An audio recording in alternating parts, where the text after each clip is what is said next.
Ай, ерте келіпсің ғой бүгін. Не болып қалды? Не болушы еді? Балаң тағы да жұмыстан кетіп қалды. Үйлендіру керек бұл баланы. Әйтпесе өстіп жүре береді санға. Өйткені өмірі құрсын. Одан да қалаға барып, байдың қызына үйлен.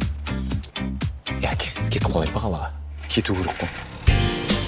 Менің қарындасымның жұмысына байдың қыздары көп келеді. Солардың біреумен таныс, бірдеңесі қыл енді бос жүрме. Мен байдың қызын іздеп келдім. Бір оқпен екі қоян де. Бір қоян жетеді, бай болса ол. Ертең бар ғой, менде 2 бай клиентка болады. Екеуін таныстырып жіберем, ары қарай өзің бірдеңе қыласың. Как зовут? Темірлан. Собаку Темірлан назвали? Нет, менің атым Темірлан. Вы такой смешной. Давай екеуміз қояндар сияқты. Қоян қолтық араласып кетейік.